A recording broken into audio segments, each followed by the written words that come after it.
Nilqakom għal programm ieħor politiko. Illum ġew l-istudju miegħu nilqa' l-kap tal-Partit Abba, Ivan Grek Mintoff, nirringrazzjak tal-li ġejt kont magħna mhix l-ewwel darba.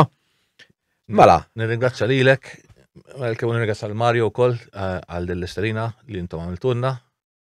Kif inti dejjem a pleasure li nkunu hawnhekk magħna. Aħna nemmnu ovvjament li nagħtu spazju l kulħadd u niddiskutu l-ideat ta' kulħadd. Imbagħad ma jiġix ma affarijiet tiegħu, imma mhux fodli biex ikollna l-kbar. Aħna għandna xi kondizzjoni li ma nġibux iż-żgħar kif ikollhom oħrajn. Mela, għalfejn ħadd ikkontesta l-elezzjoni ovvjament tal-Parlament Ewropew. Tajjeb, ħan ikkontesta fisem il-Partit Abba. Għaliex il-Partit Abba ħajkontesta, jew għaliex jiena ħan ikkontesta mal-Partit Abba, għax il-partit li verament jiena inħobb li ġej minnu, l-Partit Laburista oriġinali, ejja ngħidu mhuwiex qed jiġi immexxi. Ma jiena m'għandek xejn kontra il-Partit Laburista, għandi ħafna kontra dawk li qed imexxu lill-Partit Laburista li nemmen li qas biex jirrappreżentaw it-twemmin veru tal-Partit Laburista għasab wara partit twemmin tiegħi personali. Mela, la m'għandix min jirrappreżentani nwarrabhom u nirrappreżentaw lilna nfusna. Issa, kandidat ħadkun waħdek jew għandek xi ħadd ieħor ukoll ħankunu mill-inqas tnej. Uffiċjalment diġà qegħdin tnej, forsi jkun għat-tielet wieħed, ma tnej żgur ħankunu jiena u Tanja Gawċi kulħadd jafa bħala mara prinċipji sodi ħirġa wkoll fisem il-Partit Abba.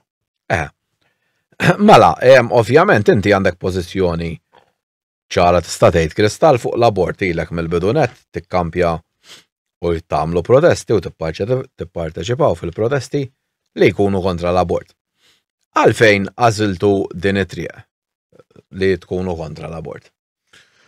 Għax favur il-ħajja. Jekk wieħed huwa favur il-ħajja, bil-fors l-abort jaraħ bħala qtil ta' ħajja innoċenti, dejjem m'hemmx triq oħra ħlief dejjem tispiċċa mill-inqas qtil ta' tarbija waħda. Jien qedlek ġej mill-kamp soċjalista, kamp laburista, ukoll ma tistax tkun laburista jew feminista jew soċjalista u feminista ta' vera jekk inti favur l-abort. Għaliex għax is-soċjaliżmu jgħalmek li tiddefendi l-iktar dajjef fis-soċjetà u m'hawnx iktar għalija fil-fema tiegħi ħaġa dajfa iktar minn tarbija innoċenti f'ġuf omma li xi ħadd qed jipprova joqtolha. Ta' ġen. M'intix soċjalista, m'intix fenna fien, meta nisma' lil nies bħal Cyrus Engerer jitkellem. Da qas jibda, ikun qassab wara kemm mbagħad jiġi ġew buskatu jgħid li huwa soldat tal-azzar u l-affarijiet kollha. Qas hemm xamma ta' laburista jew soċjalista ta' vera fil-fema tiegħi.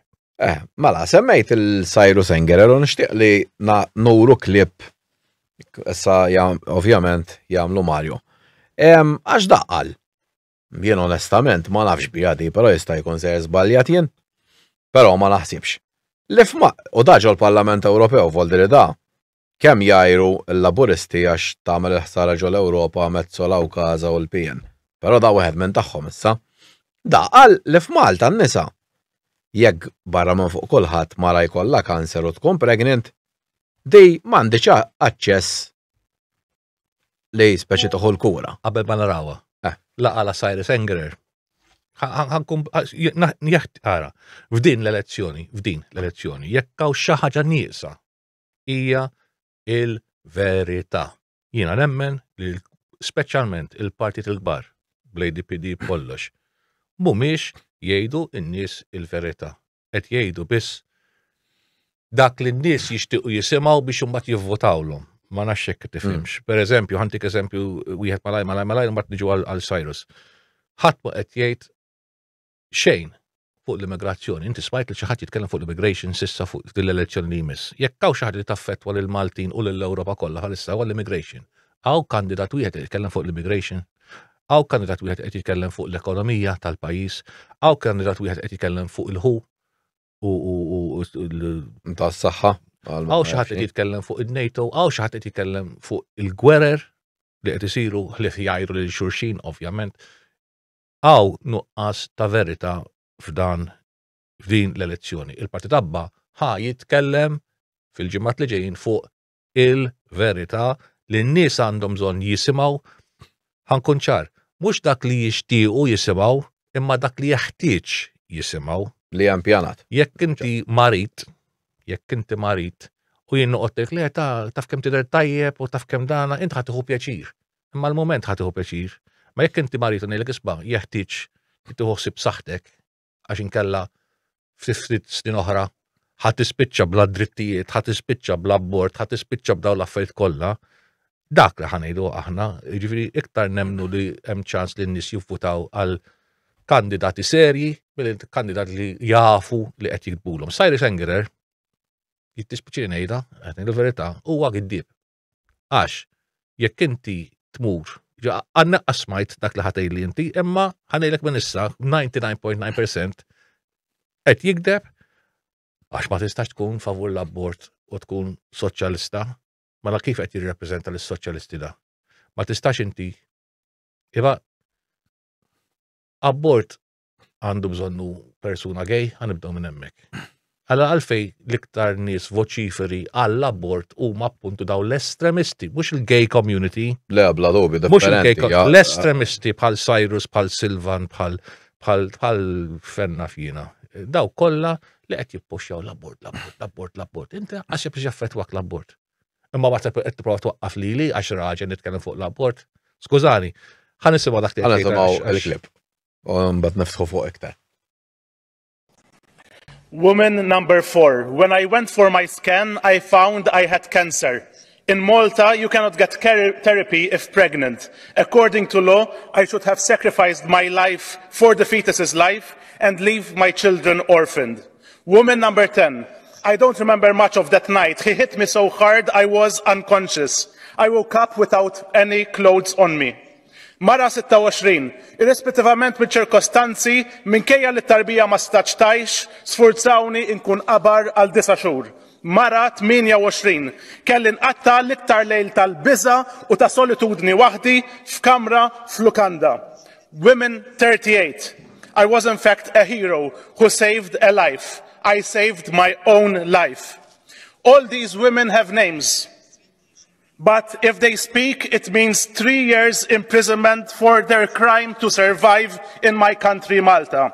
500 women per year in my country have illegal, unsafe abortions at home alone. L-autonomija tal-ġisem hi fundamentali għal kulħadd, għal persuni trans, għan nisa u għal kull individwu ieħor. Today is the 14th of March, 2024. And this is the first speech by a Maltese in this parliament in favor of choice for everyone. Thank you. Mala, naħseb smajtu, naħseb ċar tkellem jena, għal-menu t-tielu li tkellem ċarfu, għal-espeġi. Etlek li jikdeb, għal paċenzja bija. L-ewwel mara qal li għax għandha kanser ma tawix kura għax hija tqila. Jien ma lemminix din, ma nafx. Mini, ħanibdew naw, Cyrus, ejdinna dil-mara, mini, ħalli jekk huwa vera li ma jtux il-kura ta' kanser għax hija pregnant, jien niġi miegħek ħdejk u niddefendu l-drittijiet ta' dil-mara, ma semmi minn dil għaxina ma nemminx li f'Malta mara li qed tmut bil-kanser jew għandha kanser ma jtux it-trattament meħtieġ jekk ħassalvi ħajjita. L-oħra qal għax ta' sawwata xaħat u spiċċat. Mela, għalek qed tifmek so sajra, jekk indaħlu l-abbord tal-affajt ħaj jispiċċaw xek, ġifieri irġiel jew nisa mhux se jsawtu. Nisa oħra, għax illum il-ġurnata mara. Ngħid tista' sawwat raġel jista' jkun mara jista' jsawwat mara oħra, insomma. Cyrus, gidb oħra taf li imbilli jidħol l-abbord dat tip ta' trattament mhux se solvih. Nista' nkomplu għaddejjin Ankax.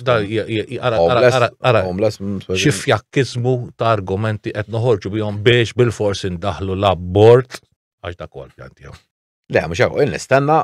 U l-poplu Malti ma jridx l-abbord. Fejn int qed tirrappreżenta lill-Partit Laburista. L-Partit Laburista mistu jarmik il-barra lilek u ma jħallix tikkontesta meta tgħid ċoċati, skużani. Le, naħseb il-Partit Laburista jien għandu jagħmel ċara li jekk dal il-gvern vera tiċaħħat in-nies milli jieħdu l-kimo għax huma pregnant, Naħseb anka jien naħseb il-Malta kollha taqbel il-mara għandha dritt tieħu l-kura. Vodri ma naħsibx jiena. Kull persuna għandu dritt li salva ħajtu. Din hija l-liġi kif kienet fil-passat, kif kienet fil-fuq issa u kif daw. U anka fil-periklu tal-mara dejjem il-mara salvaw. Ekku. Għatma. Ekku. Smajna b'mara l-qatlu. Kidba biex jidħol l-abbord. Xejn iktar. Issa, u kol semmejt l-ewwel ftit ilu l-Joseph Muscat. Joseph Muscat tkellem reċentament ċara kristall li irid idaħħal l-abort. Ma jużax il-kelma abort, juża l-mara tiddeċidi kollox. Il-ġisem tagħha. Il-ġisem tagħha. Oħra, li folderidi ovvjament hija l-abort. Issa, jidher li ovvjament hemm xi kandidati fil-Partit Laburista li huma kontra l-abort vera, però qal li huwa favur. Il-Partit Laburista però ma tkellimx u kondannah. Għar minn hekk, laqqas il-PN ma kondannah, fuq il-PN ikkandannah fuq kollox li m'għandux dritt joħroġ u li suppostijiet il-ħabs u ma nafx ma qalux. Però fuq l-abort ma kritikaw xejn. Inti taħseb li il-PN fl-aħħar mill-aħħar finon fondo allura jaqbel kważi ma l-abort ukoll.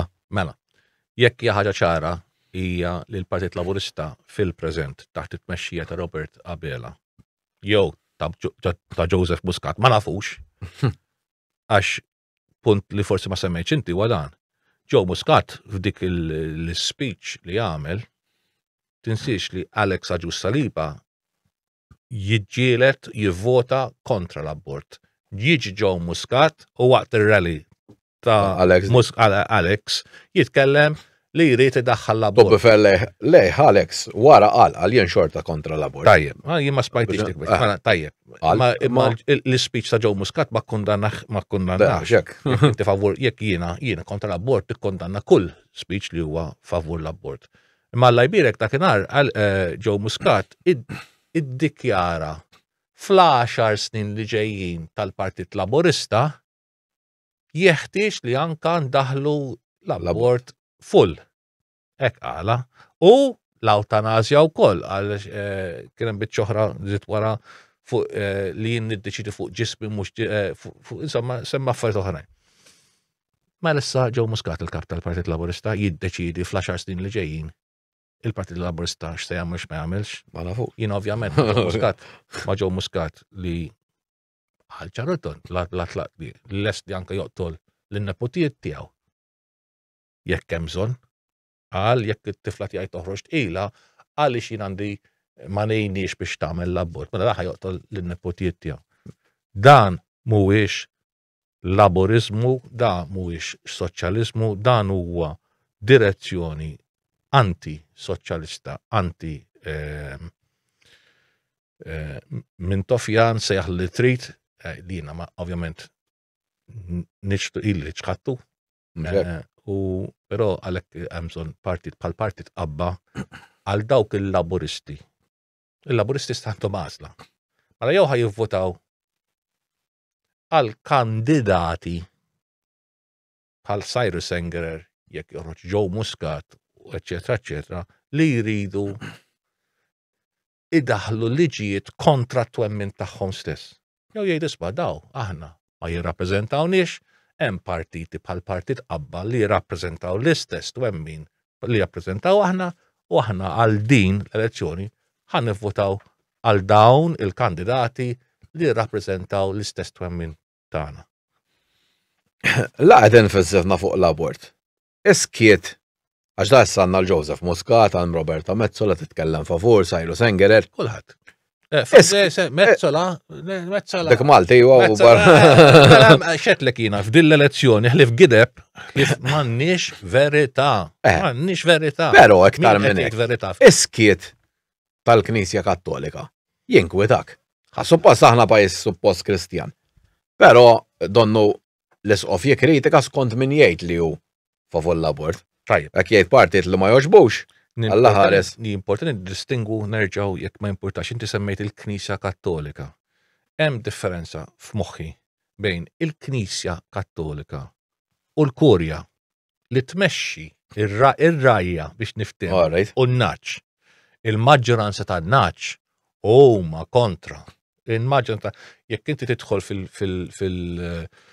fil-Facebook page tagħna, Abortion in Malta Not in My Name, 38,000 ruħ hemm minnhom il-maġġoranza tagħhom huma Roman Catholics, huma in-naċ biex niftehmu dawk kollha kontra l-abort, imma il-rajja jitkellmu dak li jien ngħidlu passive resistance. Isma' il-ħadd fil-għaxija għamilna ittra li qassamniha fil-knejjes, issa ħadd fil-għaxija ftit imorru nies fil-knisja, imma t-parsi għamilna dikjarazzjoni, eċetera, eċetera. Meta suppost malli xi ħadd il-Korea marbuta bil-Kostituzzjoni li tkun il-moral leadership tal-pajjiż. Meta inti għandek ex-Prim Ministru Malti, meta inti għandek kandidati Maltin li qegħdin jippromovu il-ksur tal-liġi apparti mill-la toqtolx u joqogħdu kwieti inkwetanti u inkwetanti ħafna. Iktar u iktar minn hekk imbagħad meta mbagħad għandek l-evanġelisti li qed iqumu u jgħidu jwersqu fuqhom dawn l-affarijiet. U l-Korea Roman Catholic mhix qed titkellem, iktar tistona is-silenzju tal-Korea. Però hemm parantesi wieħed, jien joġobni ħafna kif jitkellem mbagħad l-isqof Tawdex. Differenza enormi. Differenza hemm bejn l-isqof Tawdex li ma jlaqlaqiex jgħid il-verità kif sup. Jiena dawk jiena nies li jgħidu il-verità jinteressawni. Alla fuori jattakkawh bla doċċ mbagħad imma almenu jkoqal li suppost jgħidu fl-aħħar mill-aħħar. Hemm bżonn jgħidha biċ-ċar bla tlaqli. Sfortunatament u inkwetanti ħafna meta inti mbagħad għandek fenna fien ħaniġu lura għal trans u l-gender indoctrination, eccetera. Il-Korea mill-Korea stess toħroġ l-ktieb li min jaqraħ u jifliħ sew huwa kontra t-talim ta' Kristu, hemmhekk issa mbagħad wasanna ġen kbir.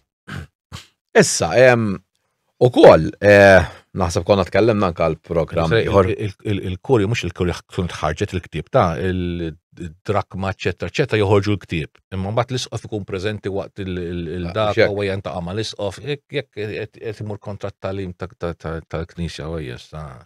Ekku, ixxi oħra li donna qiegħda kemm f'Malta u kemm fl-Ewropa fil-verità hija l-imbierka freedom of speech. Jgħidu li ta' parsi aħna l-paladini tad-demokrazija tad-dinja. Imma kull min jitkellem jew jiċċensurawh, jew jedduh bil-ħabs, jew affarijiet oħra. Ftit jiem oħra ħajkun hemm debate ġewwa l-Università, ovvjament rigward il-Parlament, l-elezzjoni tal-Parlament Ewropew. Tal-ġef. Tal-ġef.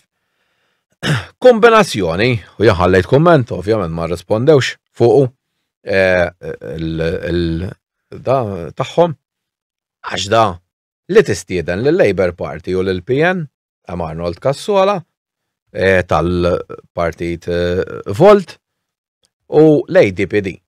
Ovvjament, nemmen li daw għandhom ikunu hemm jiena x'jien nemmen fil-free speech ta' vera, però għal xi raġuni intom u l-partit ukoll ta' Norman Lowell mhux qegħdin hemm issa tajjeb ngħidu l-partit ta' Lowell kien it-tielet partit da Voldrek hemm partit li għandu jkun mistieden u mhux l-ADPD.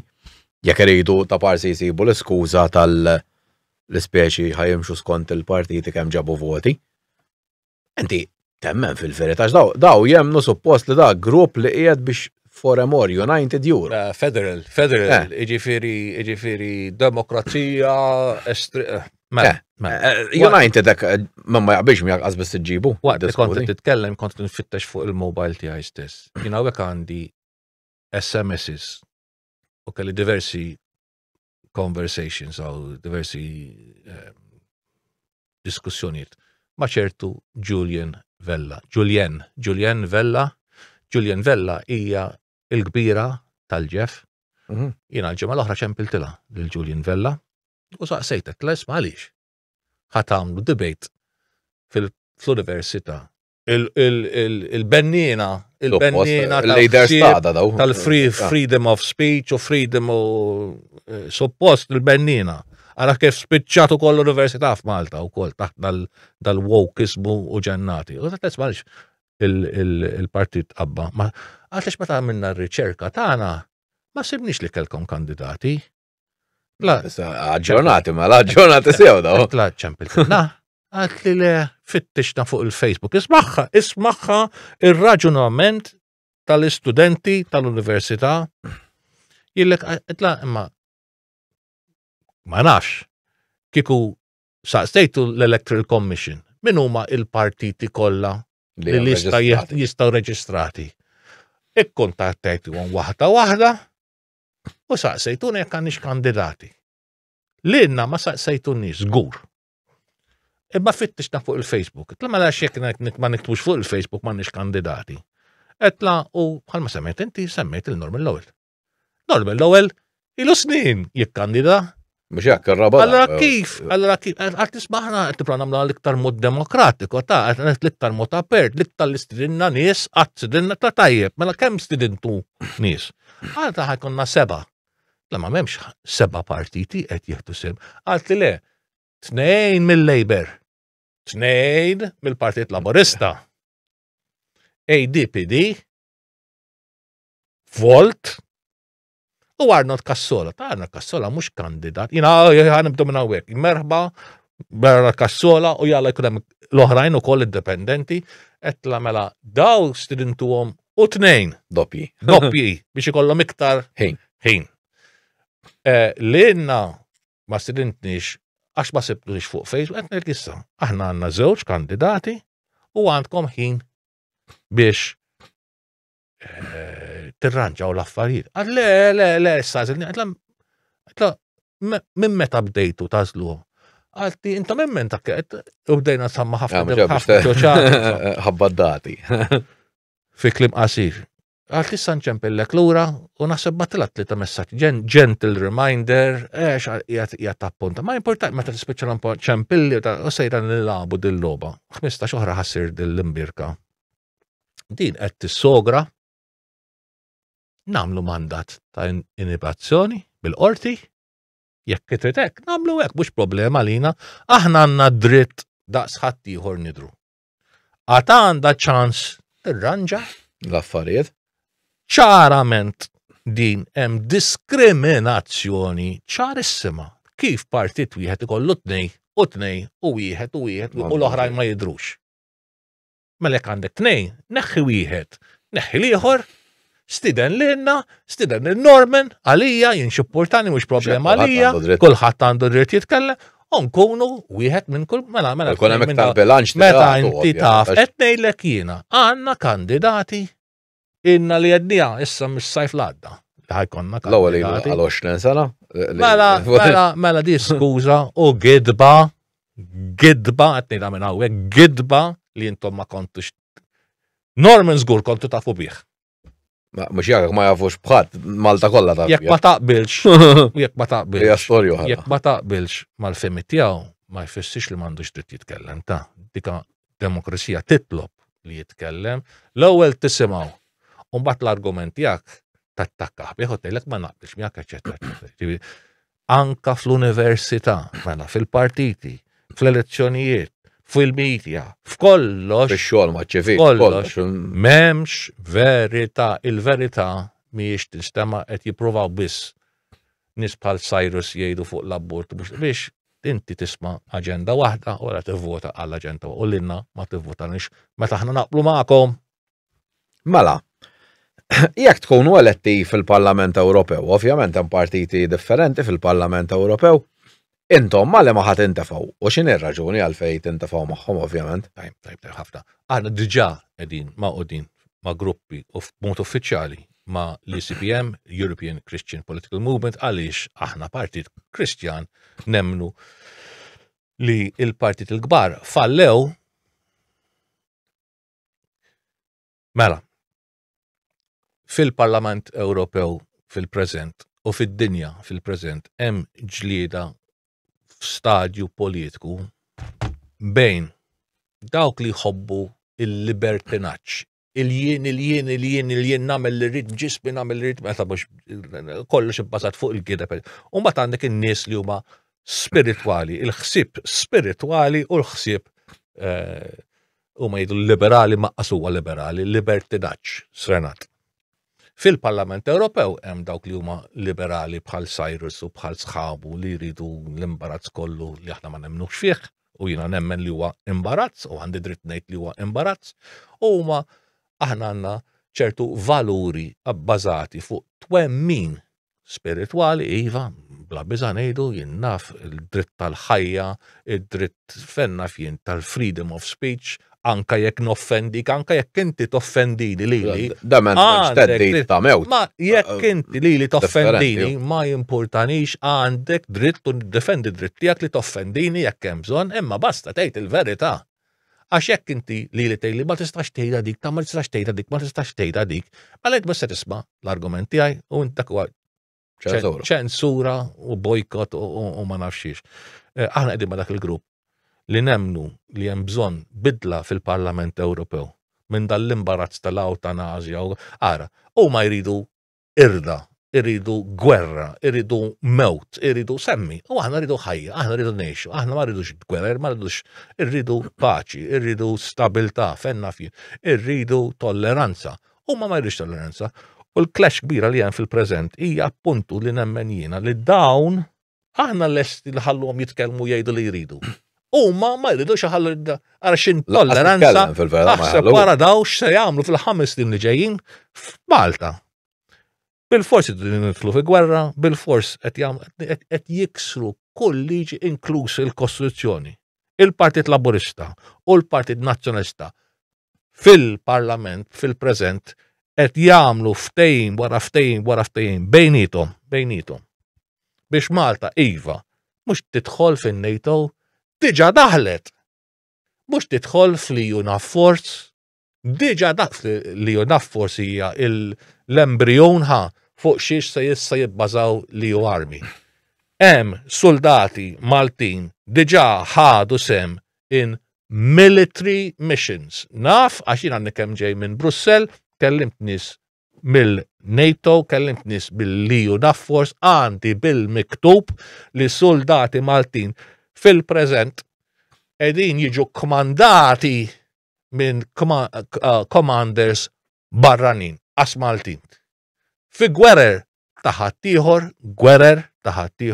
għax fis-Somalja u dak post gwerra għaddejja fil-preżent meta inti għandek vapuri militari u hemm missiles qed jisparaw mela gwerra għaddejja xi sejħela. U s-soldati Maltin mhux qegħdin abbord biex peacekeeping mission, u xek jgħidulna tama, peacekeeping mission, jew biex iqaxxu l-patata, jew biex jaħslu li setta taħt, jew xi ħaġa ta' qegħdin hemmhekk jipproteġu kontra daw jsejħulhom pirati u whatever jsejħu, imma daw fi gwerra qegħdin. Jiġifieri ara ma jkunx hemm xi laburist ġaħan hemm barra u jista' jieħu għalih kemm irid jgħidu ġaħan li jemmen li m'hemmx il-leadership tal-Partit Laburista fil-preżent mhix qed tikser in-neutralità, mhix qed tikser dak li bena Dominic Mintoff tajjeb qed jiksru ma' Mezzola qegħdin jiksru in-neutralità ta' Malta fil-preżent. Hemm soldati Maltin li qed jieħdu sem iva kontra il-Kostituzzjoni u da qed ngħidu bl-aktar mod responsabbli bil-provi f'idejja u lesti anke mmorru l-qorti fuq jekk hemm bżonn. Issa nistennew ftit ġranet oħra għandna jum il-ħelsien, il-monument biex nimmorru mbagħad il-festa tal-ipokrizija kif spiċċajna f'dan il-pajjiż bil-President, bil-Prim Ministru ta' Malta, Laburist. Ian Borch jiddikjara fil-Parlament li jixtieq jiffirma Partnership for Peace u jiftiem ma' Beppe Feneka dami biex dan iseħħ. Issa fil-preżent għandna l-videos, għandna kollox qed jiftemu ma jaraw xejn kontra l-Kostituzzjoni ta' Malta li Malta tidħol fil-Partnership. Diġà għandna fil-Partnership for Peace. U il-gideb, wieħed. Iva l-poplu Malti daqshekk rieqed, possibbli daqshekk rieqed. li ħalli min jikdiblu jirrappreżentaħ, jikdiblu qed nerġa' ngħid hawnhekk bot apert jekk il-rappreżentanti tal-partiti l-kbar qed jikdbu lill-poplu Malti qed idaħluh fi gwerer ta' ħadd ieħor fil-1 ta' Marzu issa mmorru fuq il-monument niftaħru fuq b'Mintoff u b'Mintoff u bin-newtralità u bil-paċi fid-dinja meta qed nagħmlu l-oppost. Ara x'ġen għandna u wara kemm għandna bżonn li t-tielet partiti in-nies jivvutaw qatt mela li ma jivvutawx ma jinbidel xejn. Il-kwota tinżel u il-kwota tinżel u jitilgħu huma u jibqa' għaddej kollox. Dawk it-terz li ma rridux jafu, huma jistgħu jkunu l-bidla f'dan il-pajjiż. Jeħti għandna ċans kbir issa f'Ġunju, ejja niċċaqalqu ftit għax hemm bżonn għat-tfal tagħna għalina u għal kollox. Mela, intom kritika li taqalaw mhux ħażin mill-medja, mill-mainstream testa' dejt media, hija li intom reliġjużi estremi. Mhux hekk. Taqblu ma dal-statement imma xi nafx nisminkom u mhux reliġjużi jifhem. Wasalt fi żmien jien xippurtani xejdu fuqna, qed ngħidlek xbajt nisba' aħna komunisti, aħna estremisti tal-Krisja ta' xippurtani. Żewġ affarijiet. M'għandi l-ebda rispett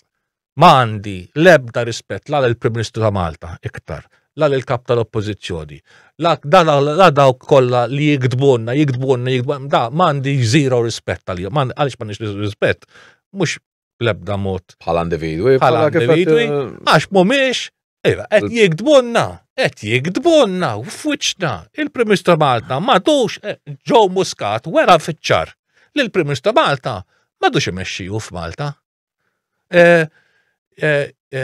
Jekk irid joħroġ kandidat magħna min jien biex nwaqfu.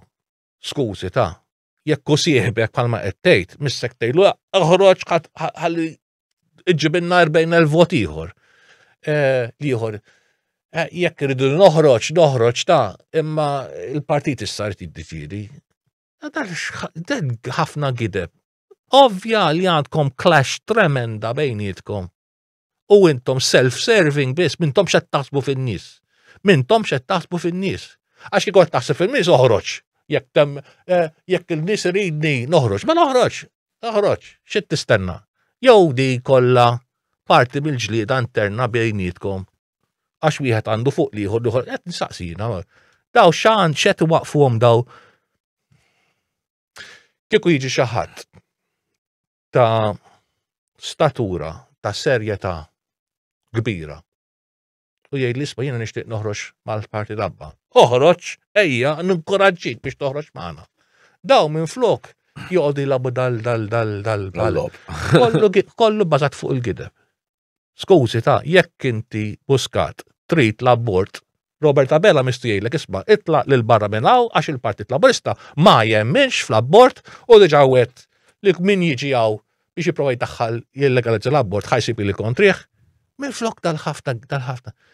L-affarijiet l-importanti li ħajoqtu lil Malta sa frattant ħadd mu qed jitkellem fuqhom. L-immigration x'għamilna? Il-cheap labor li farrak dal-pajjiż.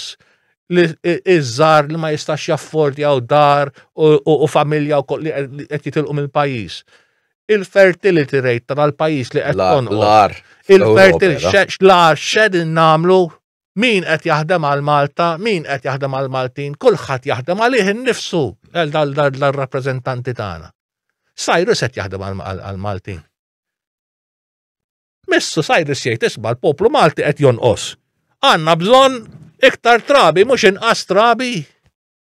Min ikollu familja u ma għandna bżonn ngħinuhom. Dan huwa it-twemmin vera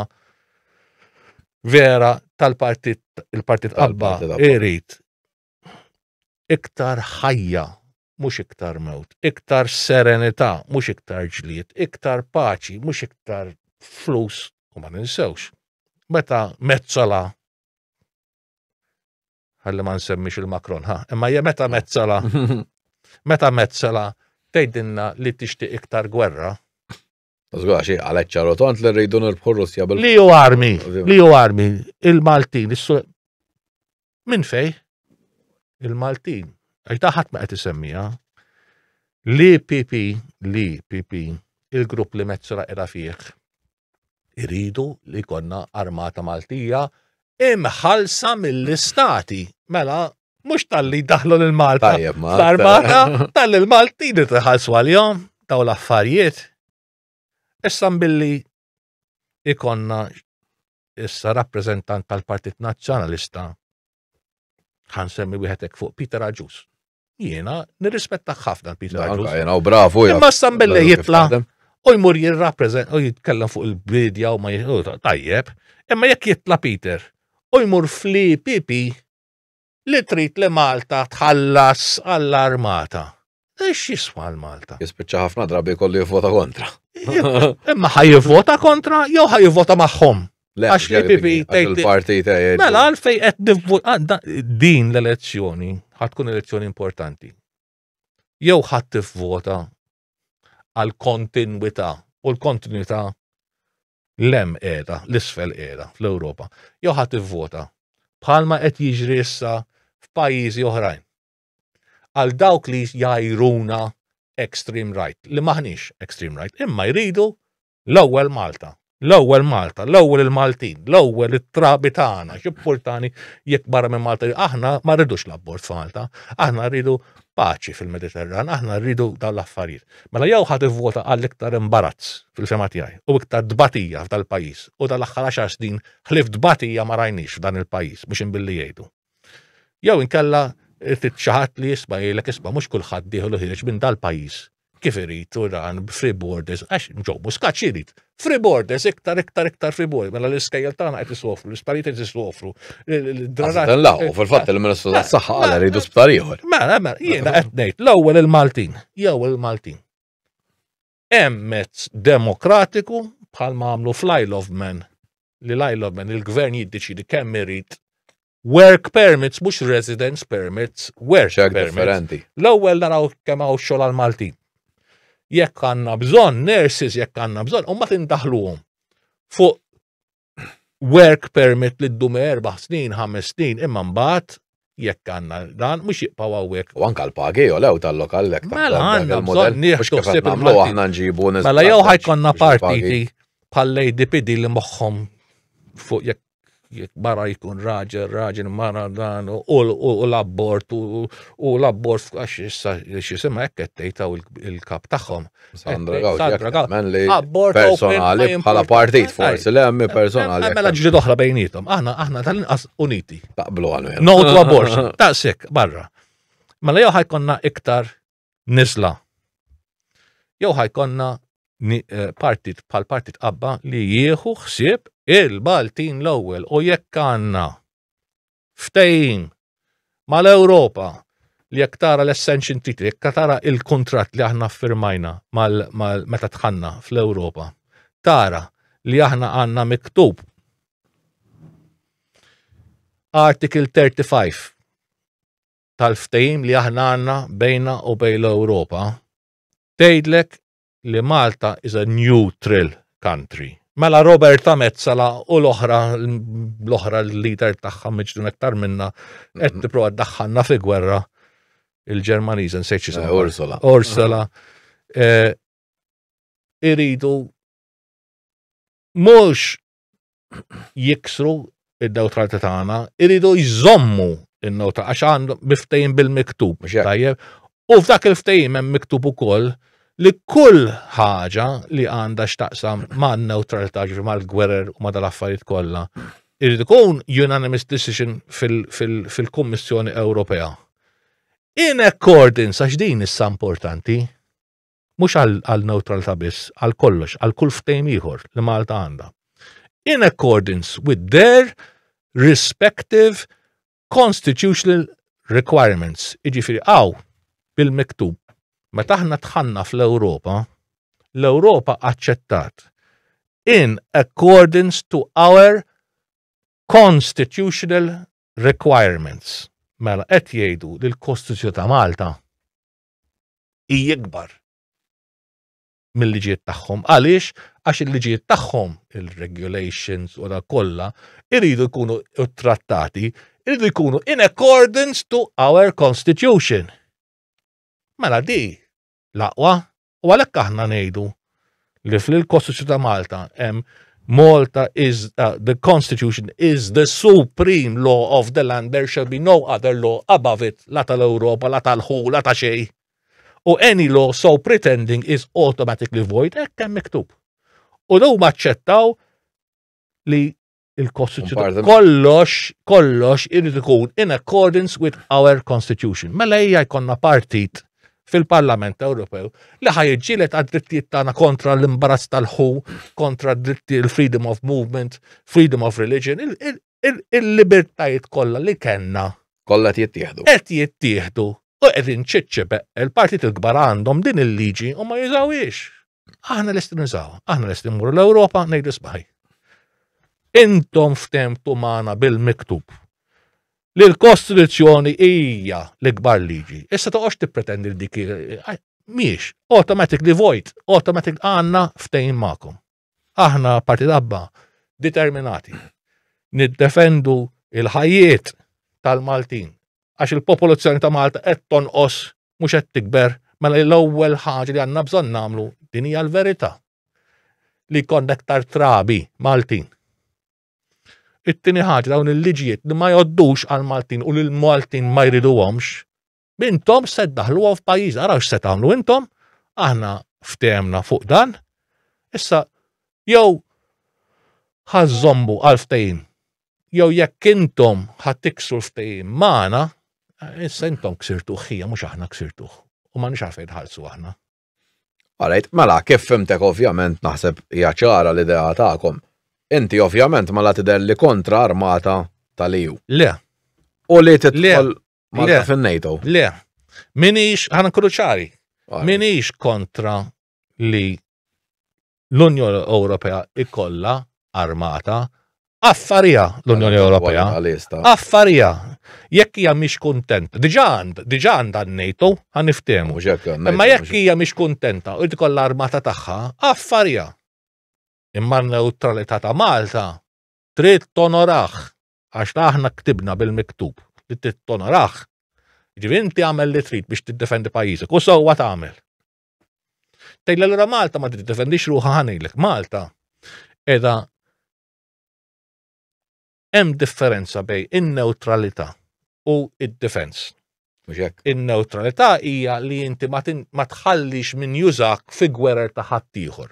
Malek hemm gwerra bejn ir-Russi u l-Ukrajna, aħna ma neħdux sajd, mhux bħalma qed tagħmel mezzola kontra l-Kostituzzjoni ta' Malta u kontra l-ftehim li għamlet l-Unjoni Ewropea ma' Malta. Aħna ma neħdux sajd kontra jew favur naħa, aħna naħdmu għal paċi bejnietom dik dawk. Imma mbagħad defense jista' jkollna jekk Malta tiddeċidi jkollha nuclear weapons jista' jkollha għal defense, mela jiena nista' nkun armat sa snin kemm irrid. Imma nkun neutrali fi gwerer ta' ħaddieħor. Ma jistgħux bħalma qed jiġri issa fil-preżent u hemm provi li s-CIA jibgħatu ajruplani f'Malta biex imbagħad iborru tajjeb fuq deliveries u ma nafxiex f'pajjiżi oħrajn. Dak li qed isir kollu fil-porti ta' Malta huwa kollu illegali. Il-Gvern ta' Malta qed jikser ligi u l-Amerikani u kulħadd qed jikser il-neutralità ta' Malta. Mela jiena m'iniex kontra li konna li l-Ewropa ikollha armata kemm trid u jarmaw kemm iridu u jonfqu flushom kemm iridu. Imma mhux jonfqu flusna fuq tankijiet li m'għandniex bżonn, eċetera, eċetera, għax huma ddeċidu hekk. Dak niddeċidu aħna lina. Apparti minn da, Malta diġà għandha żewġ trattati importantissimi li ħadd ma jsemmi. L-ewwel ħaġa in-neutralità tagħna hija garantita mir-Russja, mill-Taljani u mela.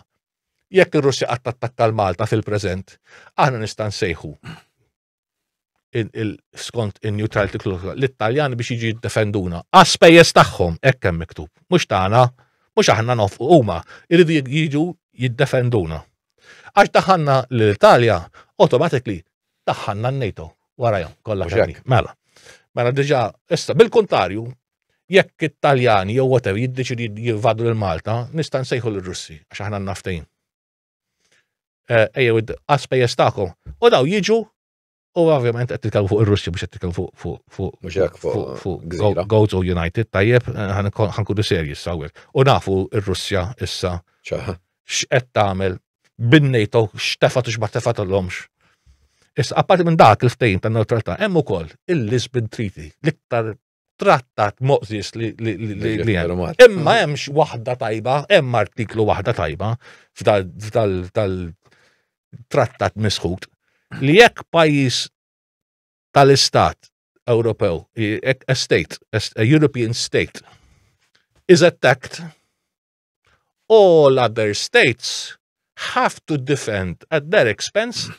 Mela jekk aħna ġew attakkati, l-Ewropa diċ t-defendina lilna, mela għalfejn aħna ħammorru nofqu l-flus, nissugraw kollu, meta m'għandniex għalfejn. Mela għadu minn pajjiżi li m'għandniex għalfejn, diġà għandna l-iktar defense systems possibbli sta jkollna.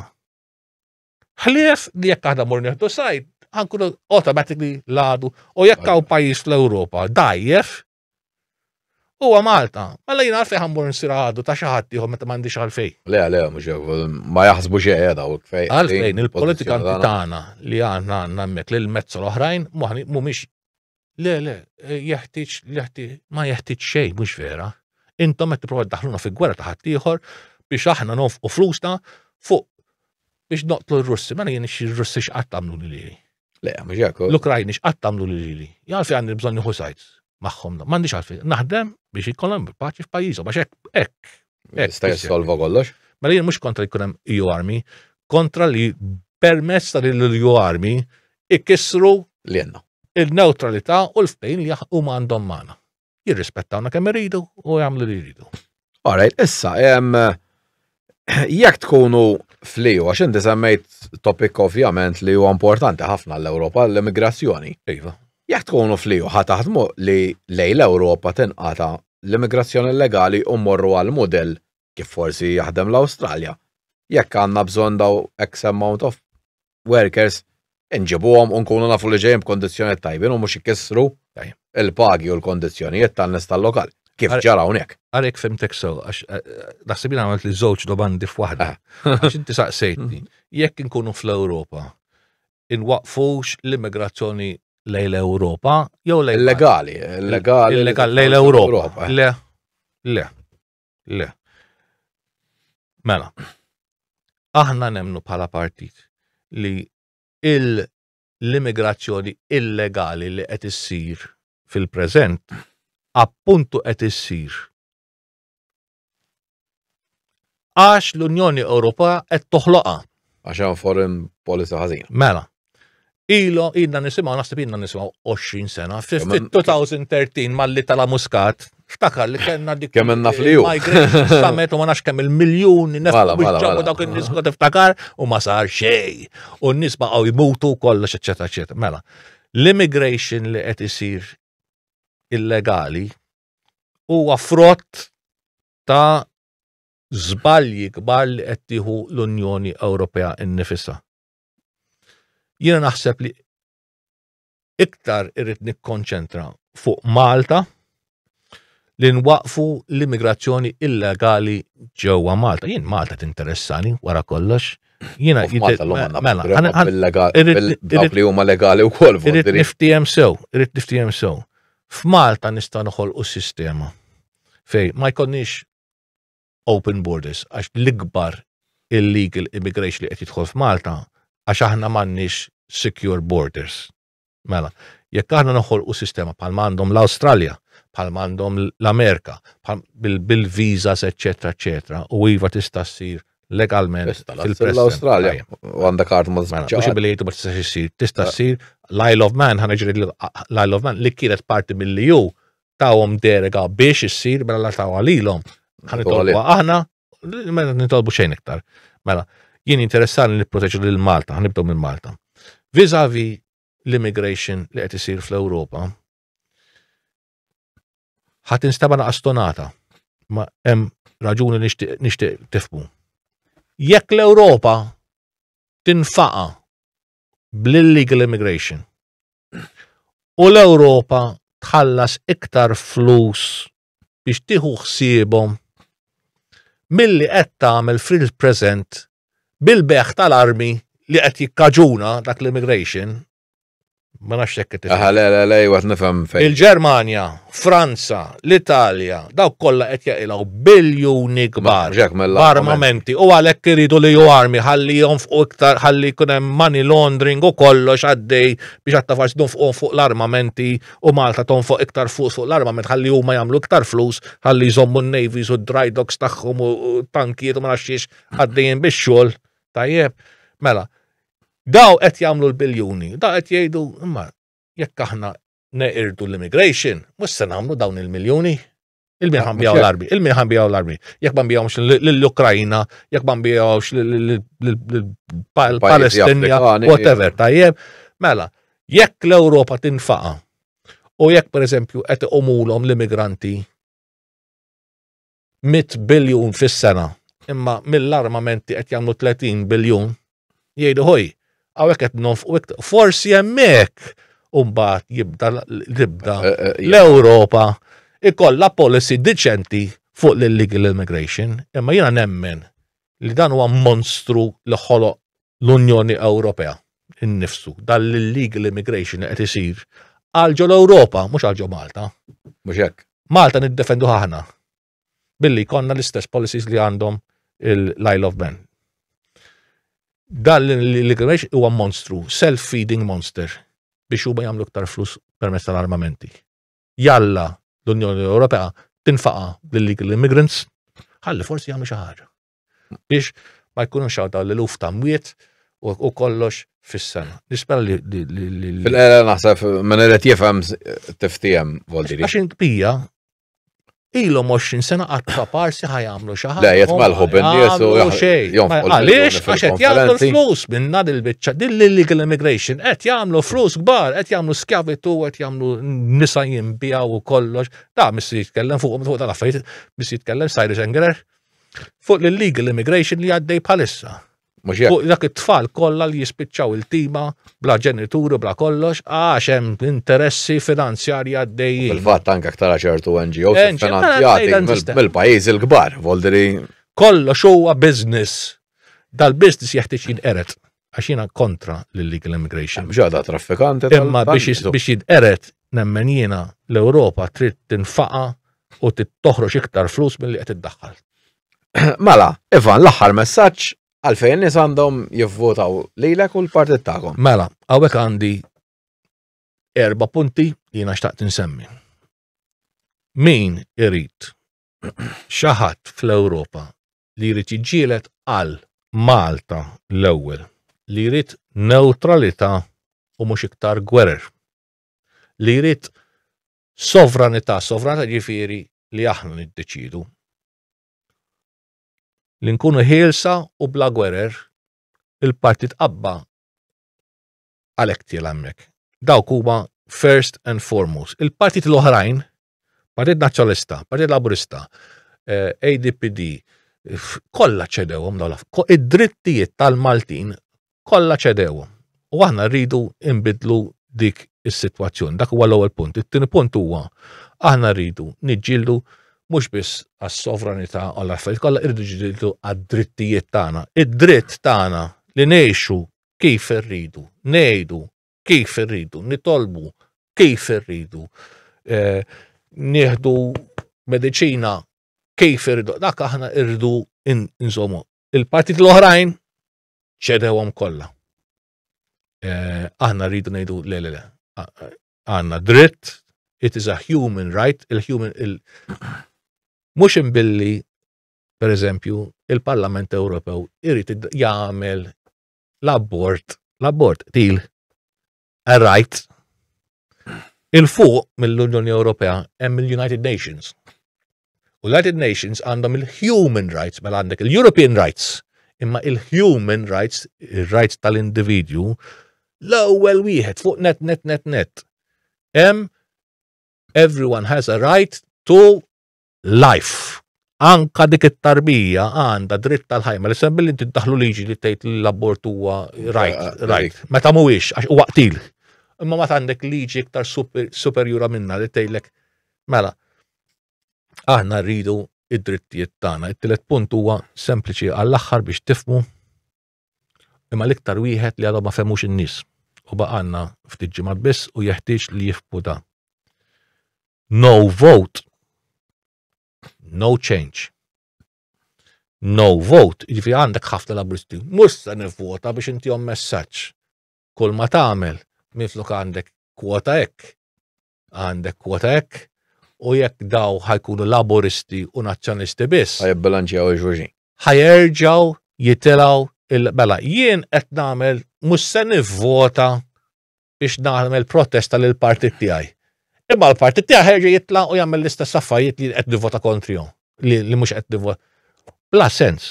Jeħtieġ li dak il-vot ma tħallihx fil-kexxun, jeħtieġ li dak il-vot tmur tivvota, ma tivvotax għal partit tiegħek li jekk inti ma tix tivvotalu, tivvotax għalih ivvota ħaddieħor biex ittieħ risposta.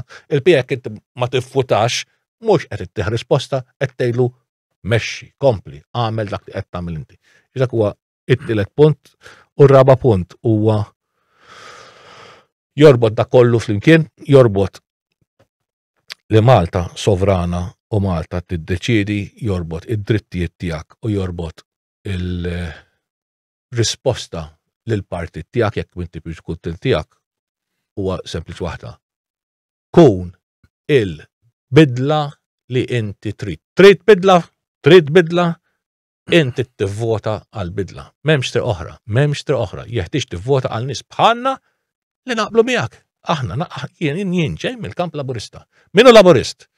Huwa kontra l-abort, huwa favur in-neutralità, huwa Malta l-ewwel qabel kollox. Dak kollu li suppostu huwa l-partit tiegħek u mhuwiex, aħna hemmhekk qegħdin. Minu nazzjonalist u jemmen fl-indipendenza, jemmen fenna fien kontra l-abort, l-affarijiet kollha. Aħna nazzjonist għax mhux laburisti biss. Le, mhux hekk hemm taħlik tużanis. Mela aħna huwa dak li inti tixtieq terġa' tara f'pajjiżek.